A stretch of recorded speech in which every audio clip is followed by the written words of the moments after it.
Je dis, il est bon pour un enfant de Dieu de multiplier des stratégies pour trouver Dieu. Je veux dire, si tu as utilisé la prière, tu n'as pas rencontré Dieu seulement parce que tu pries.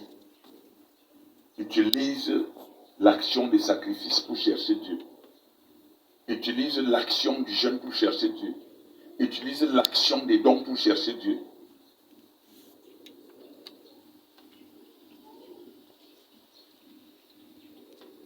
Écoutez-moi bien. Ces hommes avaient soif de Dieu. Deuxième chose, il faut comprendre que c'est l'homme qui doit courir à la recherche de Dieu et non Dieu venir te chercher.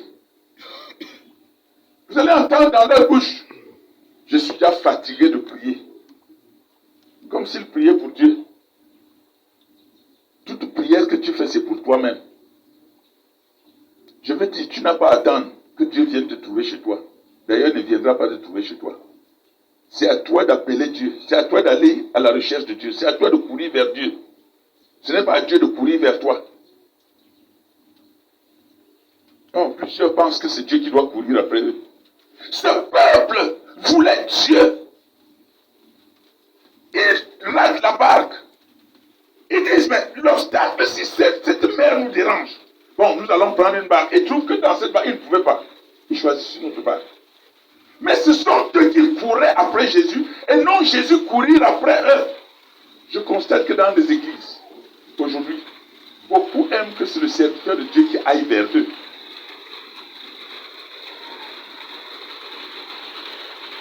Et certains vont te dire, s'il ne vient pas vers moi, moi je lui donne rien. Oui, mais je vous dis cela. S'il ne vient pas vers moi, moi je lui donne rien.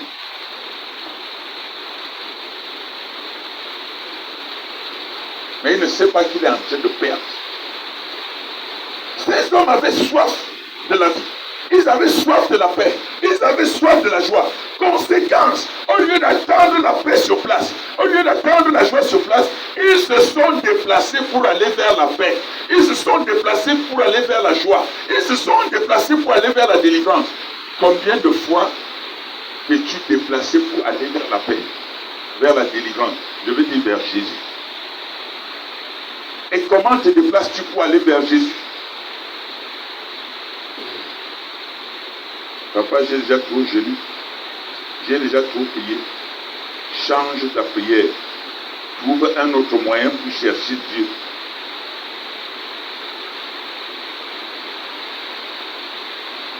Trouve un autre moyen pour chercher Dieu.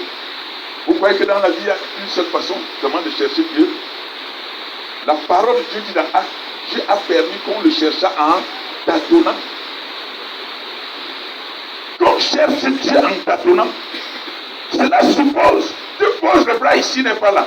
Tu poses le pied là, il n'est pas là. Tu avances l'autre, il n'est pas là. Continue à le chercher. Papa, tous les jours, je vais à l'église. Tous les jours, je viens au culte. Ce n'est pas ça qui est important. Ce n'est pas parce que tu es assis que tu crois que c'est important. Il faut que ton cœur soit là.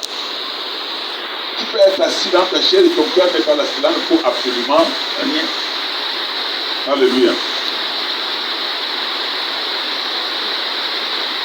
La croyance en Dieu n'est pas le fait de réciter la parole de Dieu. La croyance en Dieu n'est pas le fait de dire je suis allé à l'église. La croyance en Dieu est le fait d'avoir, je veux dire d'avoir, je vais la bien. Je dis de mettre toute sa confiance en Dieu. Je dis bien toute sa confiance. Celui qui met toute sa confiance en Dieu ne discute pas avec les Écritures. Celui qui met toute sa confiance en Dieu ne discute pas avec la volonté de Dieu dans sa vie. Or, comment allez-vous avoir l'assurance d'un passage biblique pendant que vous n'avez pas l'assurance sur un autre passage biblique? Vous avez l'assurance que Dieu guérit, mais vous n'avez pas l'assurance que Dieu lui pardonne et il te sera pardonné. C'est ça, non? Bon, il y a deux dieux qui ont fabriqué ces deux passages bibliques. Il y a un Dieu qui a Douala qui avait fabriqué le passage biblique, pardonne et il te sera pardonné. Et il y a un autre qui a fabriqué le passage Crois au Seigneur Jésus et tu seras sauvé. C'est ça, non? Vous voyez? Comment cherchez-vous Dieu? Vous cherchez Dieu selon le verset qui vous intéresse, selon le verset qui vous plaît. Et non ce qui plaît à Dieu.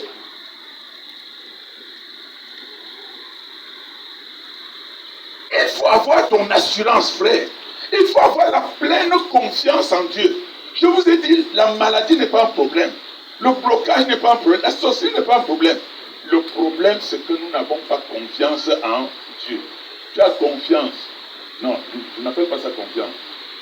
Tu te trompes les lèvres en te disant, je crois en Dieu. Parce qu'il a dit, je t'ai donné le pouvoir de marcher sur les scorpions et sur toute la puissance de l'ennemi. Et rien ne pourra me nuire. Mais tu n'as jamais confiance quand il a dit, donne et il te sera donné. Non, non, papa, vraiment. Ça, il faut savoir que c'est un moment aussi, je ne peux pas donner. C'est ça. C'est ça. Ça, ce n'est pas une confiance. On n'appelle pas ça une confiance. Quand vous avez confiance en quelqu'un, vous n'avez aucun doute de la personne dans tous les domaines de la vie. C'est ça. Mais vous avez pris les mots du monde. Comme le monde est en train d'entrer à l'église pleinement, la confiance n'exclut pas le... vous ne répétez pas. Non, comment? On dit que la confiance n'exclut pas le contrôle. C'est ça, non? Vous dites que si j'ai confiance à toi, mais il faut que, quand même que je te contrôle un peu. Cela veut dire que tu doutes de moi. Tu n'as pas confiance. C'est pourquoi la plupart dans des églises traditionnelles, ils vont à l'église, ils vont chez Alamimou. Parce qu'ils n'ont pas confiance en Dieu, ils n'ont pas confiance en Alamimou. C'est ça, non? Ils disent qu'ils sont à l'église.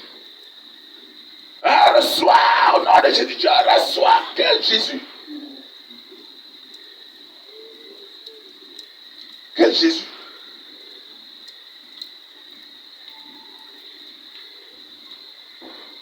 Dans ta spiritualité, dans l'œuvre spirituelle que tu recherches, tu dois te mettre à la poursuite de Dieu. Et te mettre à la poursuite de Dieu, c'est faire de Dieu l'unique sauveur de ta vie. Que tu dises que je vis, je vais vivre. Que je meurs pour toi, comme Paul a dit. Est-ce que tu peux le dire? Ah, papa, il a quand même dit, aide-toi et le ciel t'aidera. Alors que ce n'est nulle part écrit dans la Bible. Mais on vous a façonné l'esprit si bien que vous racontez ça. Aide-toi et le ciel t'aidera. C'est écrit dans la Bible. Vous avez déjà trouvé ça dans la Bible? Hein? Mais les gens récitent ça à tout bout de champ. Aide-toi et le ciel. Et il s'aide en allant chercher l'écorce, il met dans sa poche. Et il vient pour que le ciel l'aide. En faisant que son écorce devienne. Et ça. Frère, quand la parole dit que Jésus guérit toute maladie, cela suppose qu'il n'y a rien sur la terre, en dessous du sol, au-dessus, mais je dis mon mot dessus, puisqu'il est là-bas, qui dépasse Dieu. Il n'y a rien qui dépasse. Il n'y a rien qui dépasse Dieu. Vous allez souvent à l'hôpital. On vous dit non, il y a telle chose dans votre corps. Quand vous venez à l'église, les scientifiques ont vu pour eux. Mais l'Esprit de Dieu annule tout cela et personne ne voit ce que les scientifiques ont vu. Eux-mêmes, ils s'étonnent. Eux-mêmes, oui. Il faut qu'à partir de cet instant, ton assurance soit totale.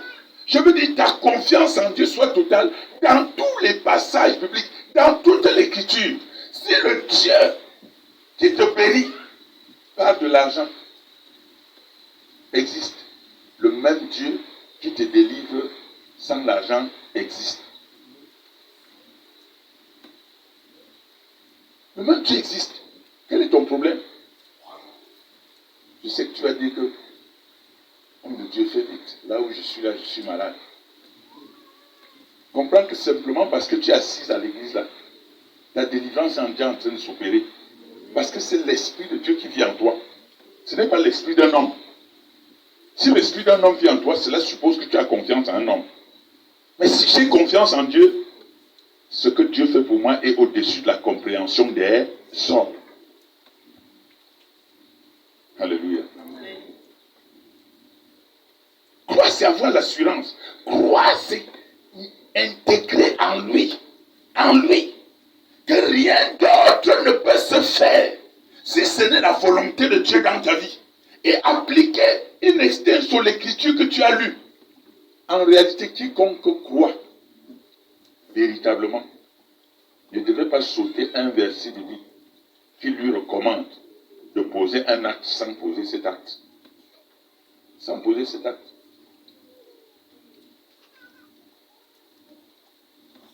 Je crois que c'est ici que je disais cela. Je disais que ne perdez pas votre temps à garder l'argent pour la maladie. Lorsque vous gardez l'argent pour la maladie, c'est que vous attirez la maladie chez vous. C'est que vous êtes un incrédule.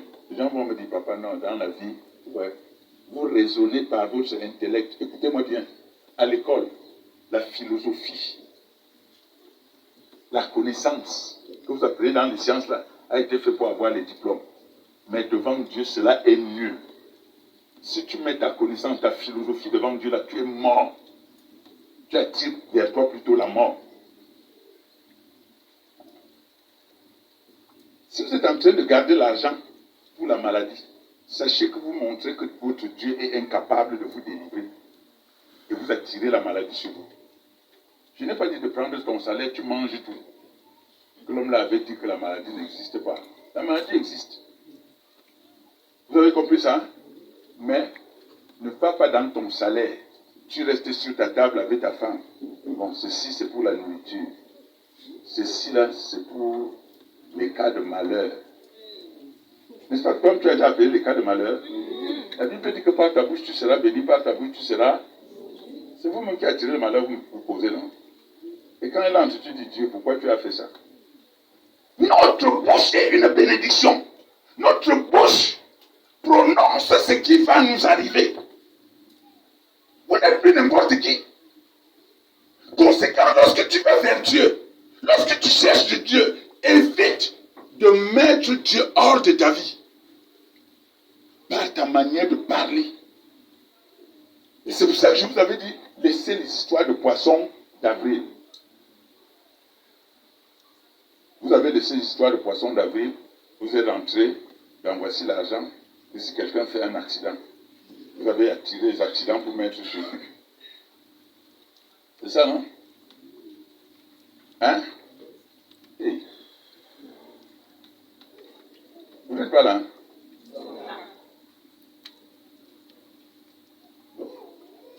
Allons-y. Au lieu de dire, Seigneur, tout cet argent t'appartient. Fais de cet argent ce que tu veux. Quand vous chassez le dévoreur dans votre argent, vous chassez quel dévoreur? Vous chassez la maladie. Vous chassez les accidents. Vous chassez la mort. Vous chassez tout ce qui peut venir vous faire dépenser cet argent pour rien. Mais vous appelez le dévoreur, vous le chassez, vous dites, reviens t'asseoir un peu. Oui. Par votre confession, vous l'appelez. Vous lui dites, va, et puis tu dis, viens. Ah, démon de maladie, là, pas. Ah, vraiment, comme j'ai eu mon salaire, là, démon de maladie, reviens quand même. Il y a ta part ici. J'ai réservé. Il vient, il croque même ta part. Tu commences à pleurer, tu vas à l'église. C'est en ce moment-là que tu cours à l'église. Hein. Tu viens te coucher à l'hôtel. Seigneur, j'ai déjà assez dépensé comme ça. Fais quelque chose. Et comme tant que tu ne dépenses pas jusqu'à ça finit là, tu ne feras rien. Comme cette femme qui était atteinte d'une perte de sang depuis 12 ans. Votre foi, notre foi, nous appelle à ne plus prononcer des paroles qui sont contre la volonté de Dieu. La totale confiance que toi tu as. Toi mon fils là, tu viens d'avoir tes galons. La totale confiance va t'amener à dire que Dieu est au-dessus. Je t'avais dit, des barbares que les gens mettent. Il faut que tu saches que Dieu qui est au-dessus de toi peut te protéger même là où un danger se trouve. Là où les gens meurent, Dieu peut te sortir là-bas vivant. Non, je pourrais, pourquoi vous ne dites pas amen? Parce que vous doutez. Vous doutez. votre cœur. Quand Daniel était dans la fosse au lion, qui est venu le sortir de là? Hein? Ah.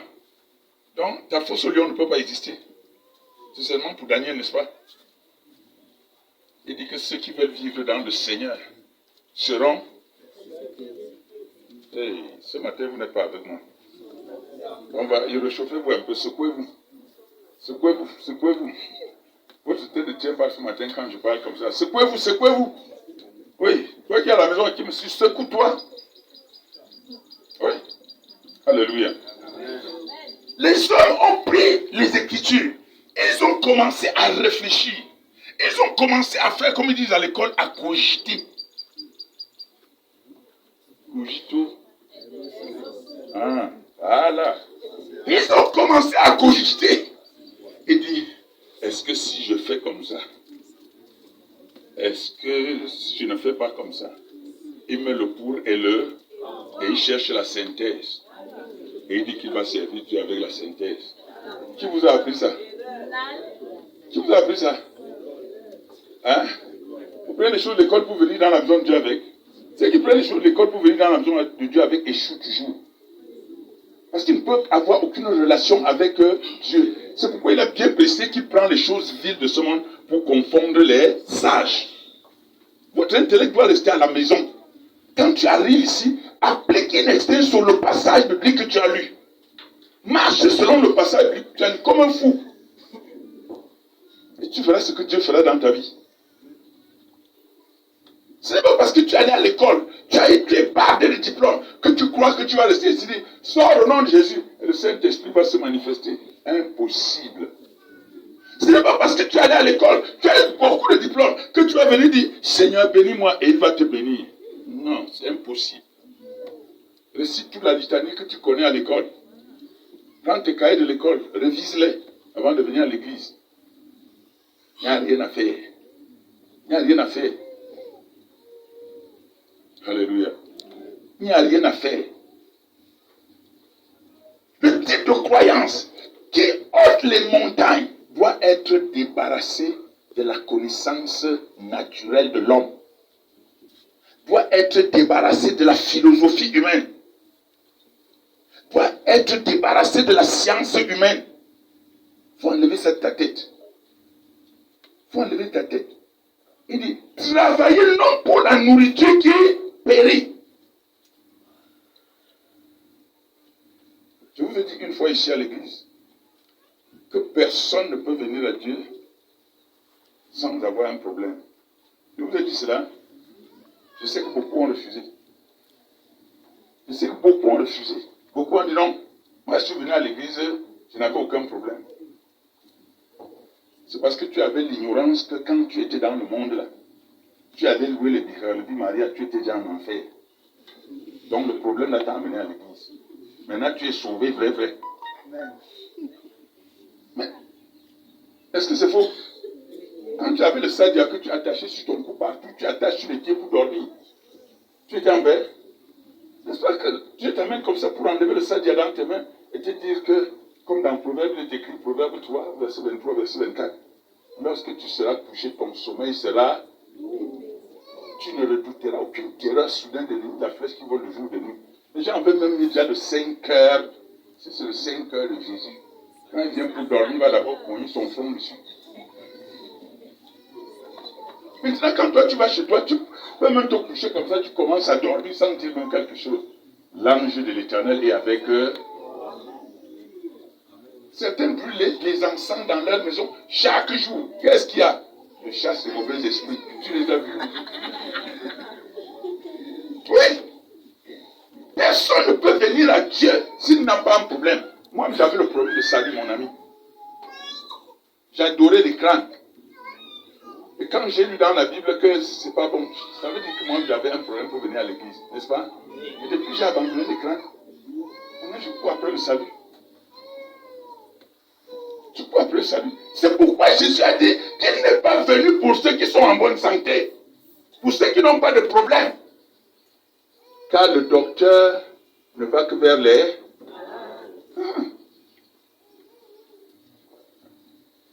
tu es en bonne santé, tu viens chercher quoi chez Dieu?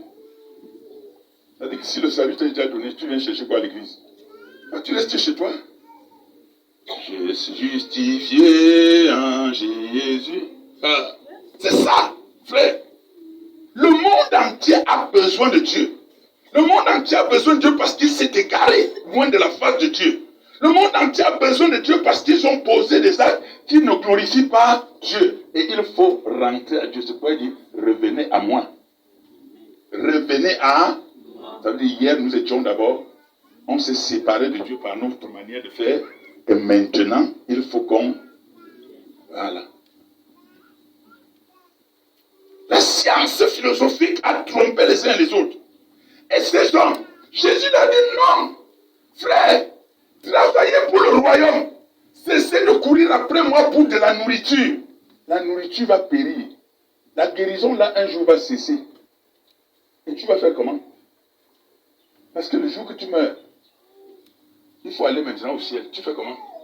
Si tu ne cherchais que la guérison, tu ne cherchais que la délivrance, tu ne cherchais que le mari, tu ne cherchais que le voyage, tu fais comment à ce moment-là?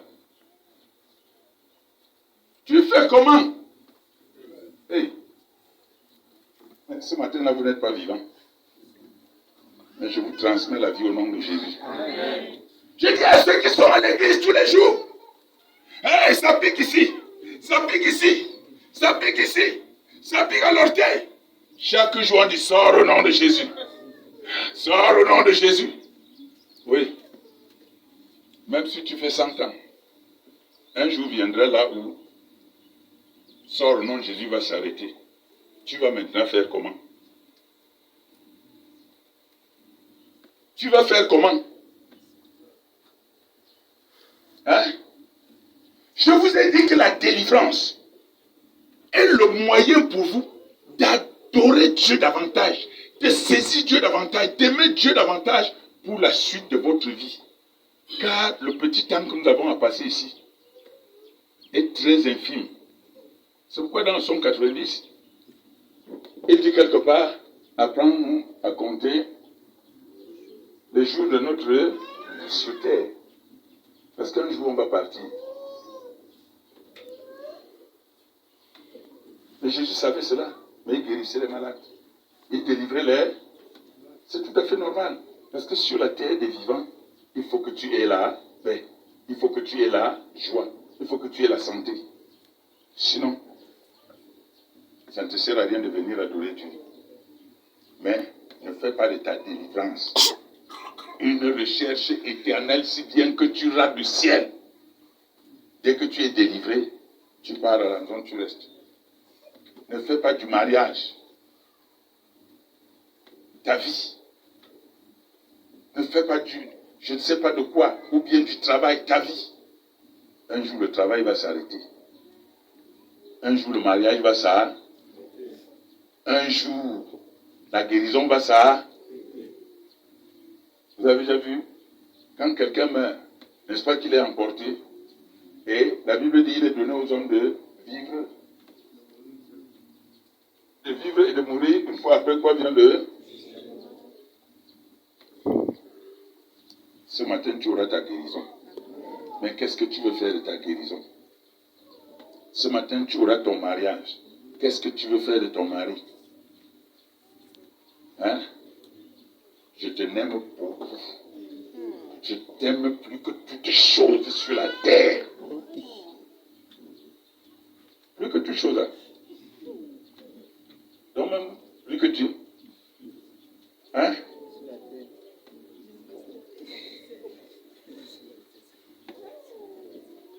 Sans toi, je n'ai plus de vie. Anti. Attends, toi. Tu dis des choses comme ça là. Bon, et si Dieu l'enlève, tu fais comment? Si on te met dans la tombe avec lui, tu vas accepter. Voilà. Alors que sans Dieu, tu n'as plus de vie. Non, frère, il faut éviter certaines confessions. Ces hommes cherchaient Dieu, ils couraient après Dieu. Tout ce que tu as à faire dans ta vie, cours après Dieu. Dis à Dieu, sans toi, je n'ai pas de vie. Oui, il dit, le premier chant, chantez encore ça. Chantez encore ce premier chant. Éternel, pour toutes tes œuvres. Baisse ta tête là où tu te trouves. Béni son nom. Écoutez. Arrêtons d'abord. Vous voyez les gens qui se suicident parce que le mari est parti faire son dépôt dehors. Hey! Et il dit, Seigneur, je t'aime. Tu aimes quel Seigneur? Il dit, Éternel, pour toutes tes œuvres, mon âme bénit ton nom. Tu crois? Parce qu'une femme t'a abandonné. Tu mets la corde au cou. Comme un pantin qu'on avait trouvé ici en haut. À cause de ce qu'il est venu trouver, que la femme avait un autre là-bas dans la maison. Il est venu mettre la corde sur son cou ici. On est venu me trouver le matin là par nuit. Mort. Vous n'avez même pas honte. Après vous partez, quand la femme a été encore bien avec toi, tu prends, vous allez à l'église. Mais belle est créée, tout ça, hein? Le jour qu'elle fait une infidélité, tu te pends. Diable. Tu oublies que Dieu est au-dessus de toutes choses. Et que Dieu peut te donner plus. C'est ça, non? Hey. Ce matin, je vous ai fait quelque chose. Mais vous n'êtes plus avec moi. Écoutez, moi, alléluia. Enlève la philosophie de ta tête, frère. Enlève la science de ta tête. Enlève ta connaissance. Lui dis, laisse cette connaissance à côté. Cherche Dieu. Mets ta confiance, toute confiance en Dieu. Je vais vous rappeler, il y a des situations qui ne s'arrangent pas dans votre vie à cause de ce que vos yeux sont sur cette chose-là. Non, je voulais dire quelque chose, mais ne dis pas. Non, je ne vais pas vous dire. Là, ça concerne les femmes et les hommes. Je devais vous dire ça et puis... Non, bon, suivez. Regardez un homme qui est à la maison. J'ai dit un homme à la maison. Il maltraite la femme. Il rentre à son heure. Il fait comme il veut. Je vais te dire, toi la femme, tu sais comment il faut faire pour que l'homme là commence à revenir? Quand il veut rentrer du travail, il trouve que tu t'es bien nettoyé. Tu as revêtu une robe bien propre, claire. Tu as mis le rouge à lèvres, tu as mis le noir, tu as mis la paire de chaussures. Ça dit qu'il va te voir ici. Tu sors d'où? Son cœur va commencer à battre. Vous voyez ça? Il va se dire donc, quand je ne suis pas là, toi, tu sors, tu vas d'abord te promener. C'est ça. Vous ne savez pas. Mais toi, tu es dans ton, tu pleures, les larmes coulent jusqu'aux oreilles. Mais dis à Dieu, qu'est-ce que je peux faire pour attirer le cœur de l'homme là? Il ne faut pas qu'il vienne te trouver à la maison de ça, sale là. Ce qui va davantage te malmener. Il faut qu'il vienne trouver que tu as bien fait la tête. Tu t'es bien habillé. Tu es propre là. Peut-être qu'il te trouve même devant la porte tenue, alors que tu n'as rien nulle part. Madame, tu sors d'où? Madame, tu sors. Il va s'énerver avant toi. Vous comprenez pas ça? Parce que quand tu mets ta confiance en Dieu, tu demandes à Dieu de te révéler ce que Dieu va utiliser pour transformer ton mariage, pour transformer ton entourage. Vous croyez qu'ici, là, 2, 3, 4 fois, tu te trouves comme ça là? Parfois, tu t'es habillé comme ça, tu es allé en route seulement acheter du pain. Tu vois tenir le pain là pour rentrer. Madame, tu sors d'où avec ton morceau de pain? Que celui qui t'a donné ça va me jeter ce pain-là. Alors que toi, tu as pris l'argent à la maison pour acheter du pain. Hein? Vous êtes là, vous pleurez, là, vous coulez, jusqu'aux orteils. Rien ne change. C'est quelle cette histoire-là? Hein? Ces hommes-là. Pardon, quand vous trouvez votre femme comme ça, ne mettez pas à taper sur elle. Les hommes ne m'aiment plus ce matin. Alléluia. Amen. Non, je suis déjà descendu. Ne parle plus de ça. Alléluia. Écoutez-moi bien, frère. Ces hommes ont cherché Jésus. Cherche que ton foyer soit restauré. Par tous les moyens, pas par la guerre. Cherche des stratégies devant Dieu.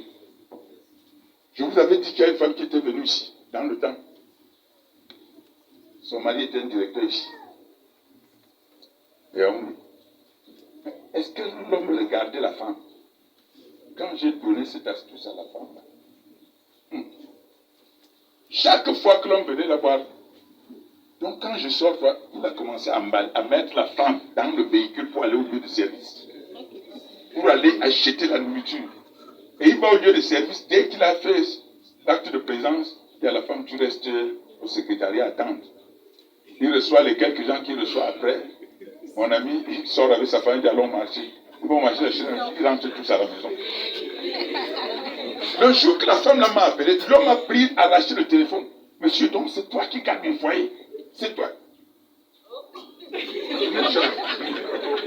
Moi, j'étais pourquoi? Et il a dit que je gâtais son foyer. Alors, je dis, j'étais pour rien. Mets-toi debout. Mets-toi debout. Mets ta confiance en l'Éternel. Dis-lui, révèle-moi comment je vais faire pour être guéri. Dis-lui, révèle-moi comment je vais faire pour être délivré. Dis-lui, révèle-moi